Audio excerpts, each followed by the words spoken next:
The views and opinions expressed by the host in this program are solely their own and do not necessarily reflect the views, opinions, or policies of SquadiLogues Digital, Bit Media Communications, and its management. Ang mga pananaw at opinyon na ipinahayag ng host sa programang ito ay pawang kanila lamang at hindi kumakatawan sa mga pananaw, opinyon o patakaran ng SquadiLogues Digital, Bit Media Communications at ng pamunuan ito.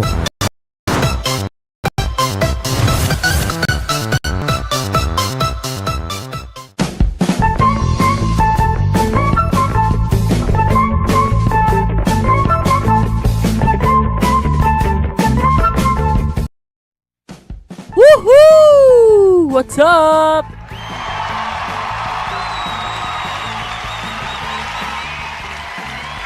Magandang gabi po sa inyong lahat mga ka-squad, Laudies and Boundmates. Na ibang araw pa tayo ng Martes, August 25, 2026. At sa mga listeners sa Bound FM and Cloud Radio, today is Wednesday, August 26, 2026. Welcome to another special edition of Kiam's Overthoughts. And ito po si Kiam at wala tayong script dyan. As you know it, for today's episode, may script tayo sa Kiam's Overthoughts. Let's go!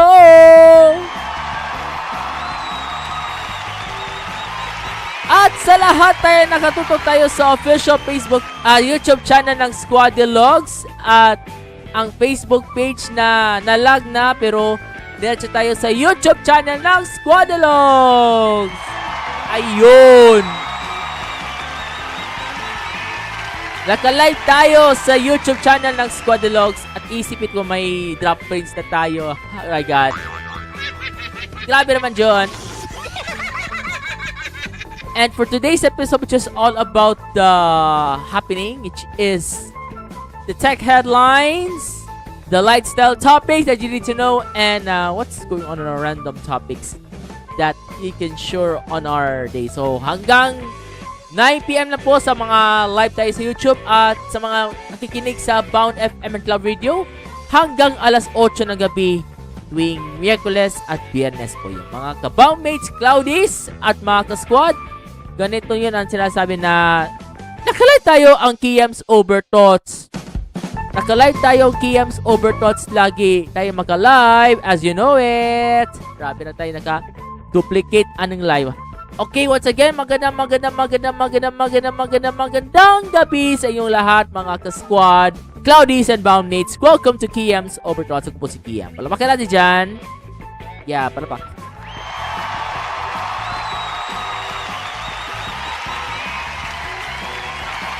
As you know it na last Sunday sa Star Magic All-Star Games na nagaganap sa MOA Arena or sa Mall of Asia Arena ang ginanap kung saan nagsimula ating broadcast.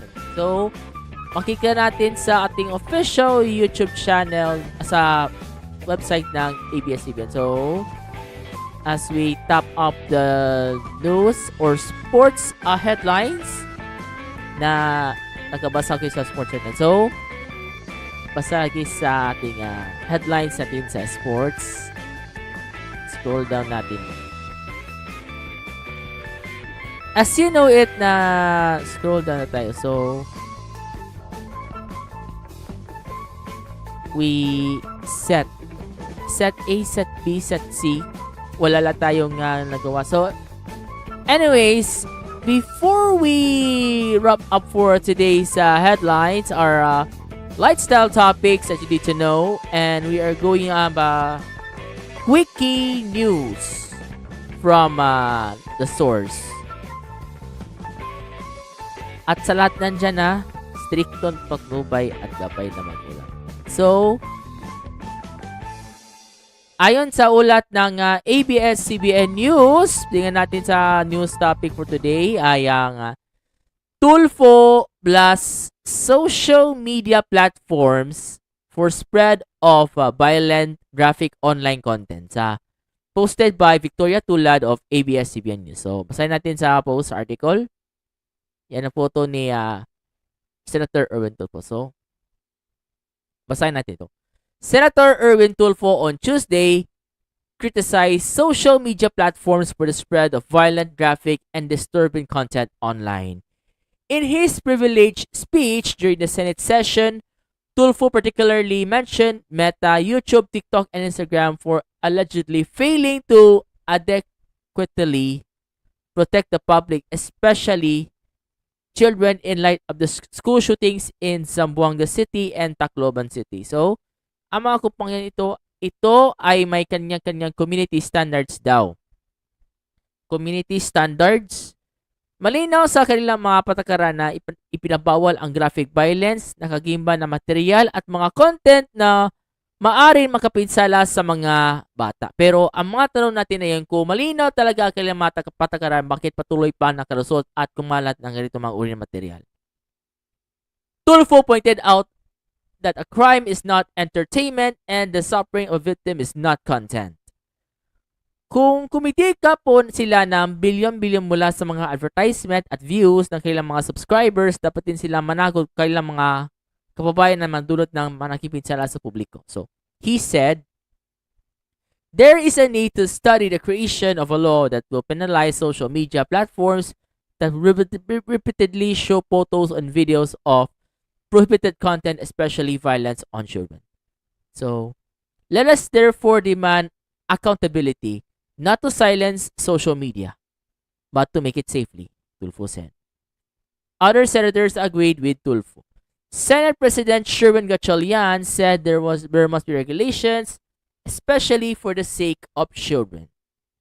Senator Riza Ontiveros emphasized the need for social media platforms to have an office and country representatives in the Philippines. So, sabi ni Riza Ontiveros na importante po na ang bawat entity na iyon ay may opisina dito mismo sa Pilipinas.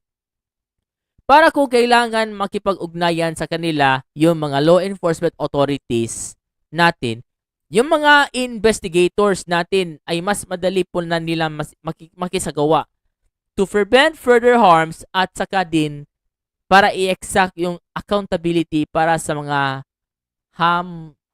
harms na maaari na isagawa na. She added that there are only early indications, mga early indications. May early indications that the Zamboanga school shooting was influenced by nihilistic violent extremism groups and that some young people even idolized the shooting. Grabe na mga idolo ng mga shooting. As you know it, Malacanang on Monday said it is open to proposal to ban Facebook and gaming apps to curb school violence and stop the spread of false information. This after cybercrime investigation and coordinating center executive director Aboy Paraiso earlier said that they are considering banning Facebook platform because of disinformation and online abuse. Facebook is a popular social media platform in the Philippines and it is the top source of online news among Filipinos. Yun! Yan ang top source na para sa Pilipino ang Facebook. Ganun pala yun na ang Facebook daw na ban. Parang na makita na ko ka last time na si President Marcos daw ay open kaya sa Facebook. Don't know. Ayusin niya yan kung na possible na i-ban ang Facebook para sa menor de edad lang. So, wag na tayong maka-ban ng Facebook kay maawa na kayo eh. Maawa na ko kayo. Para mas maawa mo to, maawa ko kayo.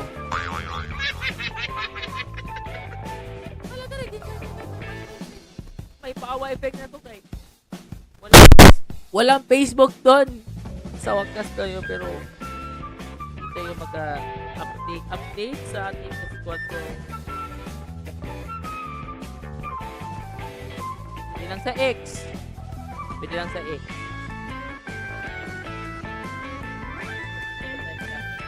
Possible na ban tayo sa X or letrang X. And I guess kung sakasakali may letrang X, don't know kung ano ba. Kaya nga think before you post, think before you click, and think before you tweet. Para hindi masagasaan ng fake news at disinformation. Lalo na sa mga aksidente ng mga school shootings na wag i-live ang mga school shootings sa Zamboanga or sa Tacloban, pero naloko na eh. Grabe naman yun. Well, i-cut natin ang news for tomorrow and diretso na tayo sa What's New, What's Scoop! Kasi What's New, What's Scoop, diba? Okay?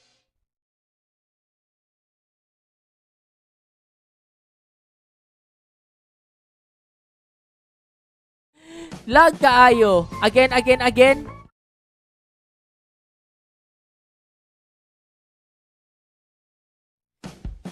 Well, sa ating What's New, What's Scoop, mga ka-squad, and you know it na medyo curious ako for today's episode. And we're talking about the gadget. So, antabayan natin ang gadget. So, i-reveal natin ang bagong cellphone na ngalan Honor Magic V9. Ay, V6. Ay, Honor Magic V6. So, the Honor Magic V6 Pulse Tautness Power on Slim Elegant. So, i-cue natin ang video. So, as you know it, mga ka-squad, cloudies, and boundmates, ang gagawin natin is to something at ginawang masama, as you know it, na para bang yung ginagawa natin is to reach out para sa akin, and you know what? It's gonna be extraordinary or extraordinary sa mga tao na mga inabangan ko. Yung cellphone, na bagong cellphone. Yeah, so as we know it na may bagong cellphone na kayo doon. Yun! Grabe tayo, may cellphone tayo. Yes! Grabe tayo, may cellphone daw. Robber. And you know it, right? Para na tayo, bahala tayo sa ating kahirapan. O kaya ko yan. And yun. Okay. As you know it, and you hope sa ating up topic for today, as you know it, ayan! May review tayo sa Honor Magic V6 Pulse Tautness Power on Slim Elegance. Ito yung review natin sa mga tech headlines natin. So, pasayin natin. Oh, may bagong cellphone ah! Grabe, may bagong cellphone. Grabe. May bagong cellphone. I-full screen natin.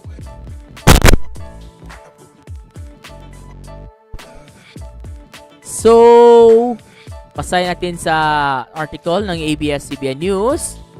Honor's newest foldable phone, which is the Magic V6. Magic V6 is a learning on a tougher build, a bigger battery, an uncompromised camera system, and a much reduced crease to distinguish itself from other folding phones to have also to push the envelope this year. But aside from bumping up the specs, Honor also did a glow up on its flagship folding phone, the red version in particular. Grabe yung red version. Parang Pokemon Red version.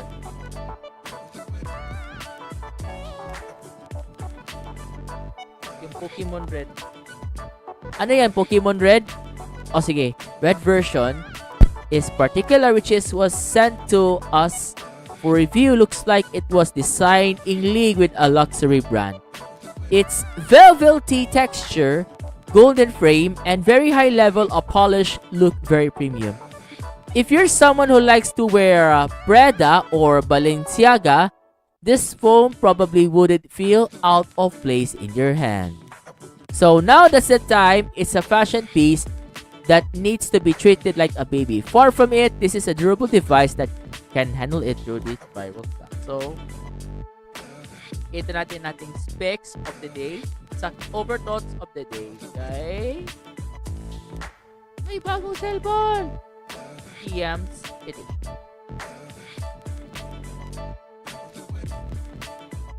So,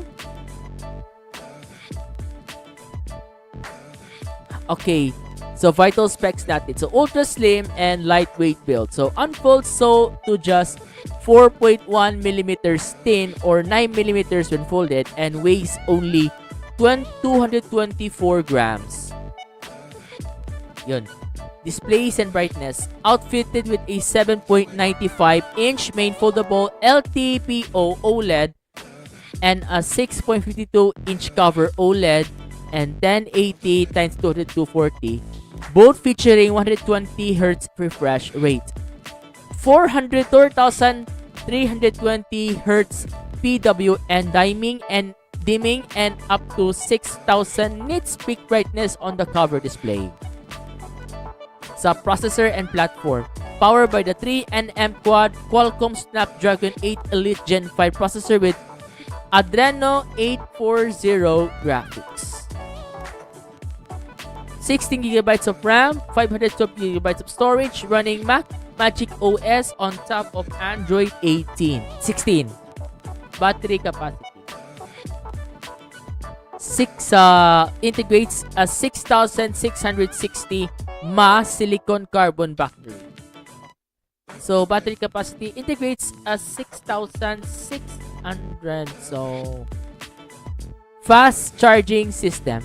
Supports 80 watt wired Honor Supercharge and 66 watts wireless charging. Triple camera setup. It features a 50MP main camera and a 64MP periscope telephoto lens na grabe 3 times optical zoom OIS and a 50 megapixel ultra wide camera. So ang durable rating is a rated IP68 and IP69 for dust and high pressure water resistance, protected by anti-scratch shield covered display and super AMOLED inner screen. So makikita natin sa ating cellphone, oh wow, folded camera pa. Anong reaction mo? May folded camera na ba? Wow! Wow ha? Wow! Nice kaayo yung cellphone na honorable, foldable cellphone. Ganon. Uy! May tumawag ah. Grabe naman yun. May tumawag agad eh. Grabe naman.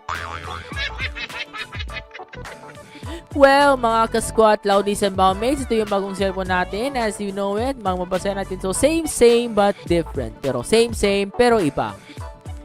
The Chinese tech giant had already built a very formidable foldable in last year's Magic V5. So, this year's version is on this understandability a bit similar to last year's. It's still very thin with a depth of just 9mm folded and 4.1mm unfolded. To put that in perspective, it feels identical to an iPhone 17 Pro Max. Kamahal ng iPhone 17 Pro Max, no? The main difference, design-wise, is the V6 adoption of a flat cover screen in place of a V5's slightly curved display. It is allowed to slightly increase the screen size from 6.43 inches to 6.52 inches. But if you like the design of the V5, then you will also like the V5, because aside from the new colorways and back panel glow-ups, this is particularly the same design. In fact, I swapped the cover case of the V5 with the V6. There's no problem with this pixel. So, ganon. Basta natin, no? Unfolded, and you'll be greeted at stunning 7.95-inch OLED inner display, featuring a crease that is essentially invisible head-on. Honor claims that has reduced the depth of the crease by almost half, making it barely perceptible. As someone who has been using foldable phones for several years now, I am not really bothered by the crease, but always a good day that the device makers like Honor are ever-changing perfection. Grabe na tayo sa English, no? The big changes are the engineering specs underneath. Honor hasn't just built a good foldable that they built hardware that once again pushes the envelope of what foldable can be. The V6 ships with a dual iPhone 6.8 and iPhone 6.9 dust and water resistance rating. So IP68 and IP69 and water resistance rating. So meaning it can legitimately survive the kinds of everyday splashes and dunks that would historically send a foldable to the grave. Honor also upgraded its super steel hinge to make it more durable. In the true Honor fashion, the V6 was even subjected to an onboard test of durability.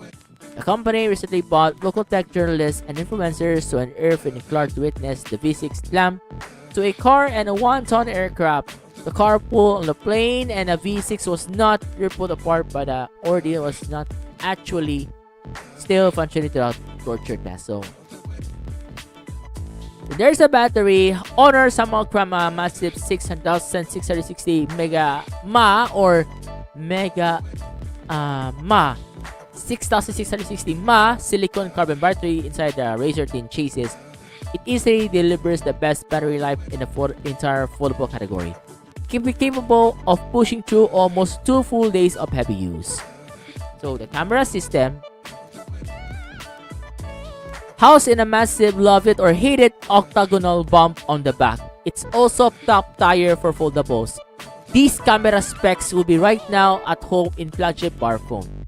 The 50MP main sensor and the impressive 64MP 3x% per scope telephoto pull down the top-notch photos with Honor signature true-to-life image processing. It is a versatile setup that doesn't make you feel like you compromise a photography than just to get a folding screen. But having used the V5, I'm left a bit confused about why Honor chose to expect the V6 with an ultra-wide camera that seems dimmer than the V5. It's also a bit strange that the ultra-wides on both the V6 and V5 are rated with a 30mm equivalent lenses with 122 field of view, but V6 can only view 0.6 while V5 can focus on 0.5. While both ultraviolets are excellent, the V5 noticeably carries grabe naman yun to. Lang tayo yung drop frames, no? Audio only! Sa mga di na alam, umabot na ng 1,000 at nalag ang video at